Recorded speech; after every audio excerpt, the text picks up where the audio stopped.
சுந்தரி comedy அதே தான். So அடுத்ததாக நம்ம மரியாதைக்குரிய ராதாரவி சார் அவர்கள் இப்பொழுது பேச வருகிறார்.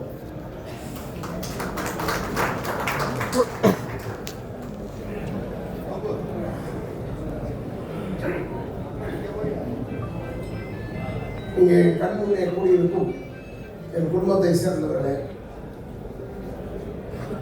மேலும் இன்று தேர்தலில் தலைவர் பதவிக்கு போட்டியிடுகிறேன் என்று சொல்ல முடியாது. நிற்கின்ற என்னுடைய அன்பு சகோதரர் ராமசாமி அவர்கள்.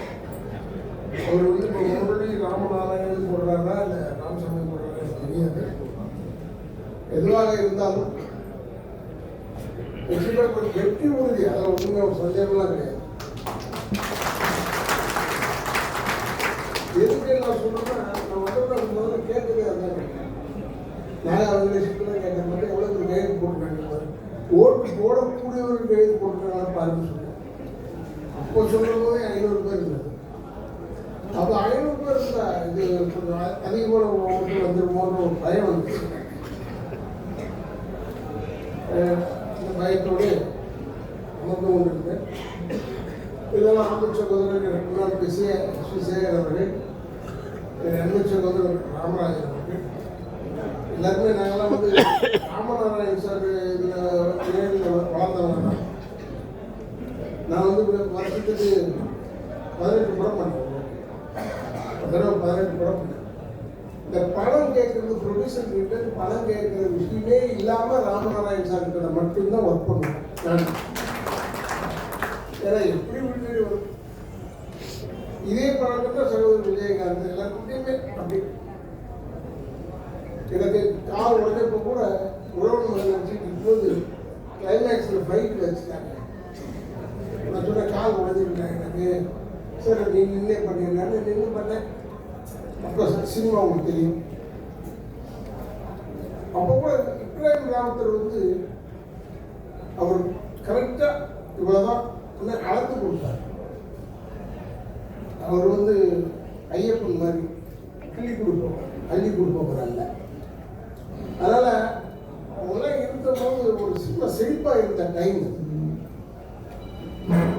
இப்போ சினிமா அழிஞ்சு போகல. இவ்வளோ பேர் இருக்கீங்க, நாங்கள் வந்திருக்கோம், பேசுகிறோம், ஓடுறோம். நான்லாம் வந்து உறுப்பினர் முறையில் வந்திருக்கேன், ப்ரொடியூசர் கவுன்சில் உறுப்பினர். எதுக்கு நான் சொல்கிறேன்னா, இதில் உறுப்பினராக இருந்து எல்லா தயாரிப்பாளர்களுமே இப்போ ஷார்ட்கட்டில் போகிறாங்க. நீங்கள் ஒரே ஒரு முரளி ஜெயிச்சிருவார், முரளி தலைவர் அவர் சொல்லணும், ரூல் போட்டே ஆகணும். எனிபடி நீ வந்து தமிழ் ப்ரொடியூசர் கவுன்சில் மெம்பராக இருந்தால்தான் உனக்கு எல்லாம் செலவு எல்லாமே. ஏன்னா உங்களுக்கு அரசாங்கத்திலும் நல்ல பவர் இருக்கு. அதனால இந்த நேரத்தில் பிடிச்சா தான் இவங்க இல்லைன்னா மிஸ் ஆகிடும். ஏன்னா யார் வேணாலும் படம் எடுக்கலாம், யார் வேணாலும் எடுக்கலாம், யார் வேணாலும் எது வேணாலும் செய்யலாம். கேரியரில் எடுத்துகிட்டு வந்தால் அது வந்து ப்ரொடக்ஷன் பாய் தானே. அது ப்ரொடக்ஷன் பாய் வேலையா இல்லை. நீ வெறும் டிஃபன் கேரியரில் சாப்பாடு எடுத்துகிட்டு வர்றது மட்டும் இல்லை, அந்த நேரத்துக்கு இவங்களுக்குலாம் என்னென்ன தேவைன்னு தெரிஞ்சுக்கிறவங்க ப்ரொடக்ஷன் பாய். அதனால் நீங்கள் தயவு செய்து சொல்கிறேன், நீங்கள் வரும்போது கொஞ்சம் ஸ்ட்ரிக்டாக இருக்கணும். சில விஷயத்தில் இருந்துதான் ஆகணும். அது உங்களுடைய பீரியடில் மட்டும்தான் செய்ய முடியும், ஒன்று அதுக்கப்புறம்லாம் செய்ய முடியும். ஏன்னா அரசாங்க சப்போர்ட் இருக்கு நமக்கு, அது பர்மனெண்ட்டாக இருக்கணும், இன்னும் நல்லது நமக்கு. அதற்கு நம்ம எல்லாருமே உழைக்கணும். இப்போ நாங்கள் உடனே மாற்று கட்சிக்காரருக்கு கட்சியில் கிடையாது. எனக்கு வந்து சினிமா தான் வாழ்க்கை தான் சினிமா. நாங்கள் சினிமா விட்டுட்டு எங்களுக்கு தூரமாக போயிடணும். எப்படி இருந்தாலும் சுற்றி கித்தி பார்த்தீங்கன்னா சினிமாவே தான் இருப்பேன். இன்னும் படம் எடுக்கணும், இல்லைன்னா நடிக்கணும். அன்பாலை பிரபாகர் வாங்க, நல்ல வாங்க.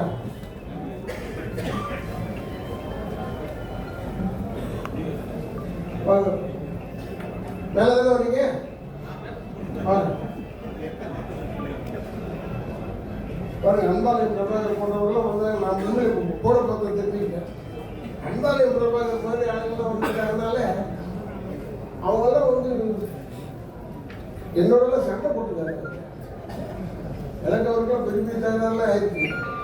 அதே நேரத்தில் ஒன்றாவும் இருந்திருக்கும். ஒரு இரவு பூரா முடிச்சுக்கிட்டு இருந்திருக்கும். அவருக்கு தெரியும்.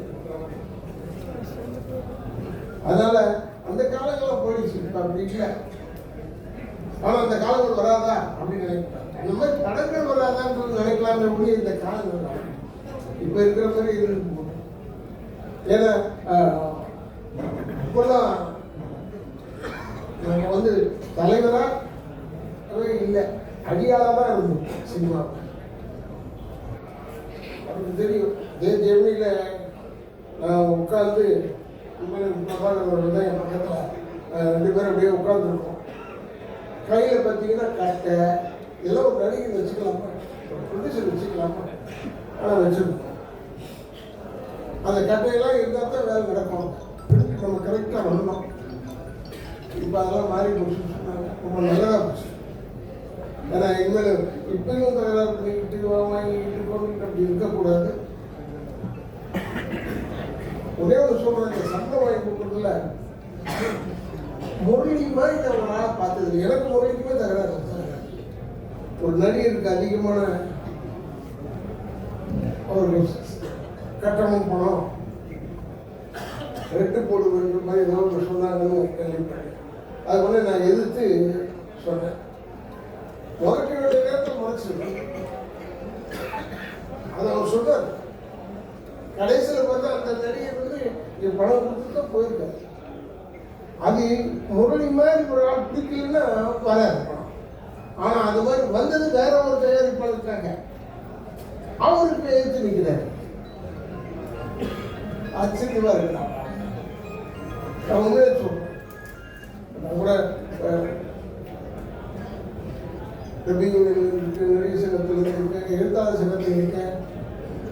ஏன் வந்து தகராறு வரும்போது ஓட்டுநர் சங்கத்தில் போய் மெம்பராக செஞ்சாங்க விஜயகாந்த் சேரும். அதனால உனக்கு என்ன வரும், நாங்கள் பணம் வாங்கக்கூடாது. பணம் வாங்குறதா இருந்தால் எங்கள் இதில் மெம்பர் இருக்குன்னா மெம்பர் தான் சேர்த்துக்க சொல்லிட்டு மேலே விஜயகாந்த் போய் மெம்பராக சேர்ந்து. அது ஒரு காலகட்டம். இப்போ அப்படி அல்ல. இருந்தாலும் நான் உங்களுக்கு சொல்கிறேன், விளையாட்டில் வந்தீங்க பார்த்தீங்க போனீங்கன்னு இல்லாமல் எல்லாரும் வாக்களித்தீர்கள் என்றால், ஏன்னா இப்போ கூட்டத்தை பார்க்கும்போதுலாம் சொல்லுவோம், இவ்வளோ கூட்டமும் ஓட்டா திரும்புமா அப்படின்னு ஒரு கேள்வி போடுறாங்க. யாருக்கு சொல்கிறாங்கன்னு உங்களுக்கு தெரியும், அது வேறு விஷயம். ஆனால் அது மாதிரி இல்லாமல் வந்தவர்கள் வாக்களிக்கத்தான் நாங்கள் வந்தோங்கிற ஒரு நம்பிக்கையோடு இருந்தீங்கன்னா நல்ல ஒரு ஆலோசனை. முரளி வந்தாருன்னா நம்ம கதவை கட்டிக்கிட்டு நின்றுட்டு அப்புறம் வாங்கிட்டு போகிற டைமுக்கு முன்னாடி ஒரு போயிடுவாங்க. உள்ள இருப்பார், பேசுவாங்க, யாரோட பேசணுமோ பேசுவாங்க. அதாவது உங்களுக்கு தான் லாபம். சில பேர் சொன்னாங்க அவர் இவ்வளோ பணம் அடிச்சுட்டு, அதெல்லாம் வந்து தலைவராக வந்து அப்படி அதெல்லாம் சொல்லி தான் தெரியும். சும்மா போகிறப்ப ஒரு காற்று வாங்க அடிச்சுட்டு போக வேண்டியது. அவர் பணம் எடுத்துட்டாரு, அதை எடுத்துட்டாரு, இதை எடுத்துட்டாரு, அதெல்லாம் எடுக்க வேண்டியது. அப்படி எதுக்கு தலைவராக வந்தாரு? எதுக்கே தலைவராக இருந்தேன்? தலைவராக இருந்தால் செலவு இருக்காதா? சாப்பிட வாங்கக்கூடாதா? காசு எடுக்கக்கூடாதா? பட்டியாக எடுத்து வேலை செய்யணும் ஏதாவது இருக்கா? அப்படிலாம் கிடையாது. அதனால் சகோதரர் சொல்றது கரெக்டு தான். பேச மாட்டார், அடிச்சு பேசணும். சில விஷயத்துல கொஞ்சம் அதிகமாக இருந்தாலும் பரவாயில்ல, பேசணும். நீங்க பேச்ச பிடிச்சி வச்சீங்கன்னா அந்த கேப்ல வேற ஆளுக்கு போட்டுருவாங்க. அதனால பேசுறதுனா நீங்க பயப்படவே கூடாது. அன்னைக்கு மேடையில ஒரு சின்ன ஒரு இது நடக்கும் போது கடைசி நீங்க போன கொடுத்தீங்களா, அது மாதிரி கடைசி நேரத்தில் கொடுத்தீங்கன்னா இந்த பிரச்சனையை பேசணும். அப்பா அப்பா டக்கு டக்கு டக்கு. ஏன்னா உங்களுக்கு எல்லா விதமான சப்போர்ட். எனக்கு வந்து இயக்குனர் ராமநாராயண் சார் அவனை எடுத்து தான் வந்தேன்றதில்லை. நான் ப்ரொடியூசர் கவுன்சிலையும் ஒரு உறுப்பினர் இருந்ததுனால தான் வந்தேன். பட் அதில் முதலீடுக்கும் போது நமக்கு ரெட்டிப்பு சந்தோஷம். ஏன்னா நடுவில் நிற்க மாட்டேன்னு சொல்லிட்டாருன்னு சொன்னாங்க. அப்போ நம்ம சொல்லணும்னா ஒரு 10th மூன்ற பயந்தேன். அப்புறம் திருப்பி நிற்கலான்னு சொன்னாங்க. சந்தோஷமாச்சு. ஏன்னா நீங்கள் ஒன்றே கவலைப்படாதீங்க. அவர் ஒரு வருத்தத்தில் இருக்கிறார் எனக்கு தெரியும்.